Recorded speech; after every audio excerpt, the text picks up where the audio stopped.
All right, guys, I'm on the ball machine and I'm working on my backhand. And one thing I want to mention is, sometimes things can get complicated, right?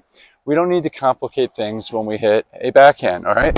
I think the biggest thing we can think about is if we're going to hit a two-handed backhand, our reach is limited. If I have a forehand, I have so much more leverage, I can reach a lot more. And that's an advantage of why, like you can hit a forehand probably harder than your backhand because you have a longer lever to hit the ball, okay? Now, on the backhand, you don't have that as much, and the pros understand that. Even on a one-hander, it's still prevalent in what I'm about to say, and that is getting low. Really simple, okay? So when the ball is coming, I think the best player to look at when you see someone attempting to hit a backhand is watching Medvedev or even Djokovic, Zverev. They're all very good because they're getting low to the ball. Medvedev, I think, it really exaggerates it. So when the ball is coming, let's try to get low, all right? But when I say low, that's not quite enough. I think getting low is good, but then getting low and making sure our head stays through the ball. Okay, so what I mean by that is my head is down through the ball, and that's going to make your backhand so much better. Okay, so when I'm doing that, the ball is coming to me, I'm like thinking get down and keep my head down. All right, now when I'm there, then I can start feeling my body going through the ball, all the things that you've heard about. I'm going to transfer my weight and go through, but it's notice that my head is here rather than up here. I feel like I struggle.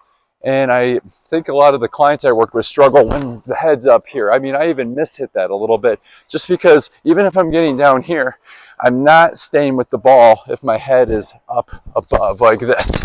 It's very hard to keep that going with a good, consistent contact point. So ball's coming, get your head down to the ball, and then you can really generate some pace and hit that ball really hard, okay?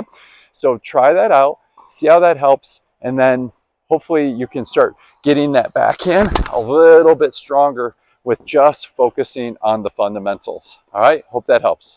All right, just to be clear on what I'm trying to do here with the backhand and staying low is, my head is staying down to the ball, and that allows me to keep my whole body through the ball. If I'm standing too far up, I'm not going to keep the racket behind the ball long enough, and then the ball is going to be very weak. I might frame it just like what I did there.